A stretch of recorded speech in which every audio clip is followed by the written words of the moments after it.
I fucking hate you, man. God, no! What the fuck is wrong with you? What happened? You couldn't do it. Wait, what do you mean you couldn't do it? Get on your knees! Put your hands behind your back! To your mother like She's not my mom. Alright, you're not my fucking mom. I can't stand you, man. Is that the case? You hate me, huh? Come at me, bro. He's not evil, he's just a human being. I think about at the age of 13, I stopped smiling. And every time I look back at old pictures, I see myself angry at events where I was supposed to be happy. It pains me to think, what happened to that smiling kid? What actually went wrong?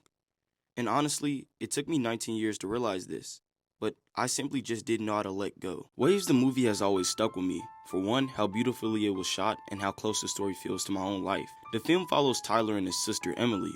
I see a lot of myself in Tyler, and that's actually terrifying if you've seen the movie. I don't push you because I want to. I push you because I have to. Do you hear what I'm saying, son? 7 years old, think you run this house by yourself?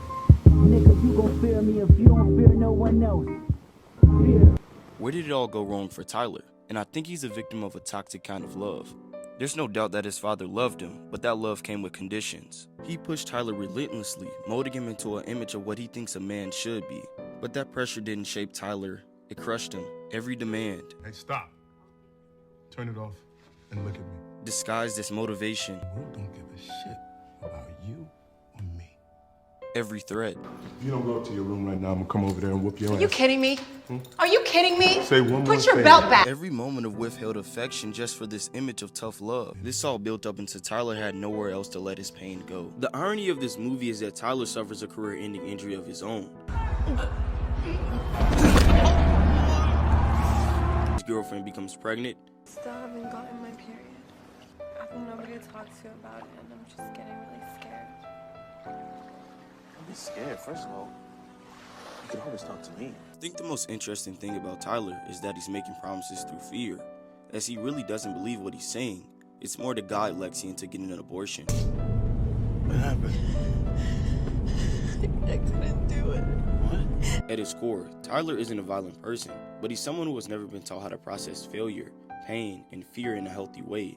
He's been raised to believe that being a man is being in control, and when his life starts spiraling out of control, his wrestling career, his injury, his father's disappointment, his girlfriend pregnancy, he lashes out. I don't know if I can do an abortion.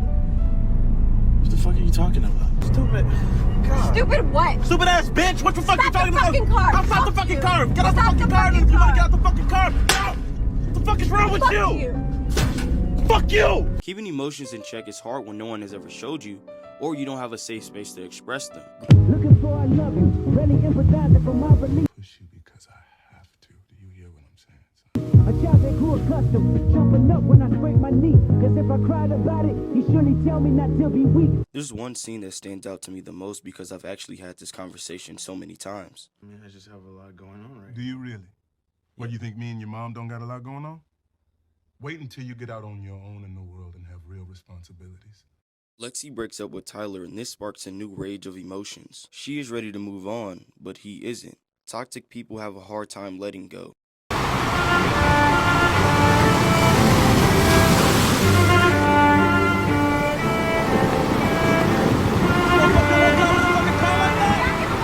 Tyler then goes to amplify all of this and his emotions through substance abuse.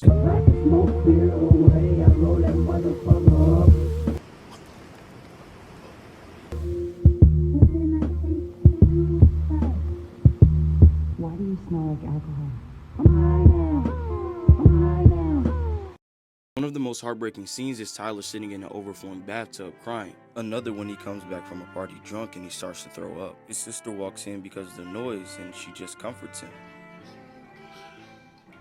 And he ends up responding. I just had a really bad night, you know. Growing black man meant a lot of centering of my emotions, trying not to appear too threatening or too soft, even with my own family. Seeing him be hard. How many of us cry alone with no one to comfort us, when all we need is a simple hug? How is Tyler supposed to tell his parents what's going on when he knows they'll judge him?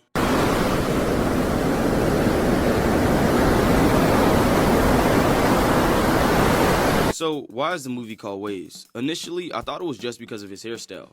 On the surface, that makes sense. When you look at his character, it's the first thing that stands out to a lot of people. Waves are emotions, they embody flow, building momentum, and the most common things about ocean waves is that they crash. Say one more thing like that to her, I'm gonna come over there and lay your ass. You! Fuck you! The movie itself follows a current, shifting from calm to violent, before retreating. I had to learn that hurt people hurt people. After Lexi breaks up with him, Tyler goes to confront her. He's all emotional and pumped up with drugs until he's stopped by his mother. Why do you smell like alcohol? Did you just take the keys from your dad's office? The scene takes another step once his dad comes down the stairs. Took the keys from your office and he's been drinking. This is bullshit. Don't talk to your mother like that. She's not my mom. One more thing like that to her, I'm gonna come over there and lay your ass. Fuck you! Fuck you! Yeah, fuck you! I fucking hate you, man. I fucking hate you. I can't stand you, man. Is that the case? You hate me, huh? Come at me, bruh. Just fucking come at me, I swear to God. You drunk? Yeah, I'm fucking drunk. What you gonna fuck with me about? Arguments can be a way of letting go and expressing yourself, but they often come at a boiling point when emotions are built up to snapping. Ideally, arguments should be the last form of expression, not the first. The saying, drunk words are sober thoughts, carries a lot of weight here, especially for Tyler because he's under the influence. In these heightened emotional situations, I've noticed that people often say the most hurtful things. It's as if they're throwing paint at a canvas just to see what sticks. It's less about communicating and more about causing damage, a desperate attempt to make someone feel the pain that you're carrying. Tyler ends up leaving the house to follow Lexi. Through his drug-infused mind, he already thinks he's been replaced. I saw you go upstairs. I fucking saw you go upstairs. Did you With fuck who? him? With who?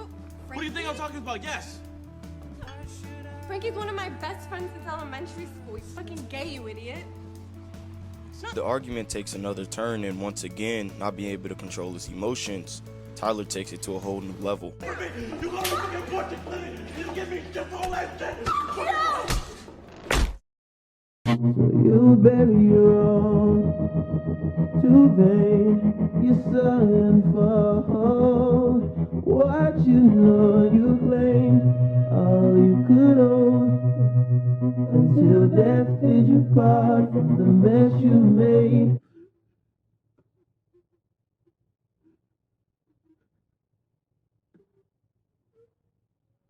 The first half of the movie peaks in a moment of domestic violence that some people found unrealistic, but to me, this is the most realistic part. I think about all the mass murders and crimes that happen because of people who can't keep their emotions in check. In the US, an average of 24 people per minute are victims of domestic violence. Your actions have consequences. Get on your knees! Put your hands behind your back now! See, I believe if God is really never judge a man, because he knows it's all and therefore he would understand. This is really bad, like, you know. And I didn't mean to, like. The ignorance to make a nigga take his brother's life, the bitterness and pain that got him beating on his wife. Tyler murders his girlfriend. Everyone scrambles to place blame. His mother blames his father for pushing him too hard. You pushed him! You pushed him! And his father blames himself. The aftermath is full of finger pointing, but the reality is, pain begets pain, and Tyler's trauma extends to his sister, shaping her own pain and healing process. If you were raised by an alcoholic whose parents were abusive, and they treat their kids even worse, who do you blame? Their parents? Their parents' parents? These are called generational curses. My intuition is telling me there'll be better days. Many people found the second half of the film to be slow compared to the first, but my response is, healing takes time. The second half follows Emily, who's always lived in Tyler's shadow, and I think this is beautiful placement, as she was always in his most traumatic scenes. She just wasn't the key focus. After his crime, she becomes isolated, bullied, and weighed down by the good of what her brother did. Her parents' marriage begins to fall apart, as they cope with Tyler's actions in different ways. Emily, feeling neglected, seeks connection elsewhere. She meets a boy who likes her. My living room. Nice. Sitting on the sofa. Comfy sofa? Scrumpy. In searching for escape and freedom, through the relationship, she finds healing. A pivotal moment in the film is when the boyfriend is unsure about reconnecting with his dying father. The father is a deadbeat, and the relationship is strained. When I was a kid, he was just drunk and on drugs a lot, and just did some pretty terrible stuff to me and my mom, I think. No, he actually has cancer. Emily insists that he does, as this can be a final moment to express himself. And in his final moments, they find closure. Just want you to be at peace. That reconciliation allows Emily to respond to her own parents and begins the process of healing with her family.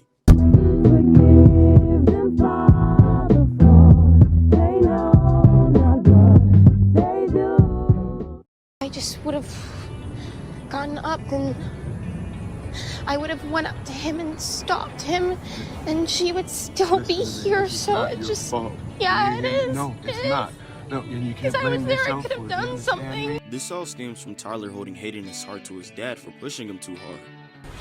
The things that I could have done differently, but we can't change it, you know? All we have is now. All we have is now. And I'm telling you this because I love you. Holding on to that much hate will destroy a person. And I'm not about to let that happen to you. I used to think forgiveness was weakness, that if I forgave people who hurt me, it meant that they had won, and all that pain they caused was for nothing. My grandmother was the only one that taught me otherwise. She told me, you can win a fight without giving them your energy. I used to grow on in my head using the word hate for everyone who had done me wrong, and honestly, some of them definitely deserved it. But over time, I noticed something. Whenever bad memories of them came up, they landed in the same places where good ones used to be. That's when I realized I didn't actually hate them. I was just holding on to that pain because it was easier than letting go. There's a line in Waves that stuck to me. I hate him so much. What he did is evil, Dad. He's evil. He's a monster. I understand. He's a monster for doing that to her. I understand that you're angry. How You does have every somebody right do to that? be. Do you hear me? But your brother, he's not a monster. He's not evil. He's just a human being. It made me realize that as much as I wanted to see certain people as villains, life is rarely black and white. The truth is, people are rarely just good or evil. They're human. We're so flawed, and in those flaws, we're capable of love and harm in equal measures. It's one final detail in Waves that really ties this movie together, and it's the aspect ratio. It changes throughout the movie to reflect Tyler's mental state. As his world closes in, the frame shrinks, trapping him in his emotions. But when the film shifts to Emily, the frame widens, creating a sense of openness and relief. I think from the beginning of 2025, I know what it feels like to have the world close in on you, to be trapped in your own mind. I recently experienced something traumatic, watching someone I love get hurt by the hands of another person that I loved. I felt betrayed and confused. In an instant, I lashed out, until I heard my little brother crying. That was the moment I realized my anger, my hate was only causing more pain. For 3 nights, I couldn't sleep. I keep replaying what happened, cycling through anger, hate, and pain. But deep down, I knew I didn't want to carry that weight forever. I needed to let go. Not to excuse what happened, but to free myself from drowning in it. You have so much love to share with the world. And so much life yet to live. Hey, you remember Papa's favorite scriptures? It said, hatred stirs up strife. But love covers all offenses. And I love you so much, baby girl. Come here. This movie showed me what happens when you hold on to anger and hate. It catches up to you. My own consequences was losing my smile. I'm lucky now to be surrounded by people who show me love when I least expect it. Smiling still feels foreign to me, but I'm learning life is too short to let anger weigh me down. I'm not fully free yet, but just by making this video, I feel 10% lighter. I realize that if I want to set a good example for my brother and my siblings, my first reaction can't be to lash out. I have to pause and process and move forward. Healing doesn't happen overnight, but I now know that I don't have to be trapped in my past. My anger and my pain doesn't have to define me. Letting go is a process that I'm still learning, and for the first time in years, I'm learning how to smile again. Someday, I wanna lay down like I did Sunday.